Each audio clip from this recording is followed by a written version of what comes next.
આજ રોજ ભારતીય જનતા પાર્ટીની વિકાસની રાજનીતિનો વિજય થયો છે।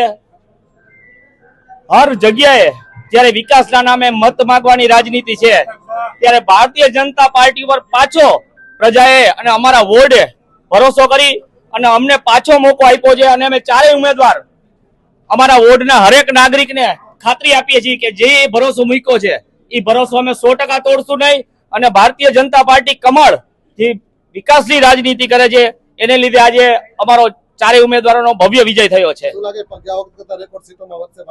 100% ગયા વખત કરતા સીટ વધવાની છે અને રેકોર્ડ તૂટવાનો છે કે હરેક વોર્ડમાં જ્યારે પ્રજાને ખબર છે કે કોઈ પણ કુદરતી આફત હોય ત્યારે ભાજપના કાર્યકર્તા ઉભા હોય છે।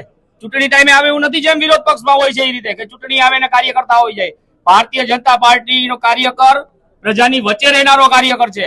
કોઈ પણ કુદરતી આફત હોય ત્યારે પણ ભારતીય જનતાનો કાર્યકર પ્રજાની વચ્ચે હોય છે। એટલે 100% ખાતરી છે કે સીટો વધવાની છે અને આવતા 5 વર્ષમાં વિકાસ બમણો થવાનો જે થયો છે એના કરતા।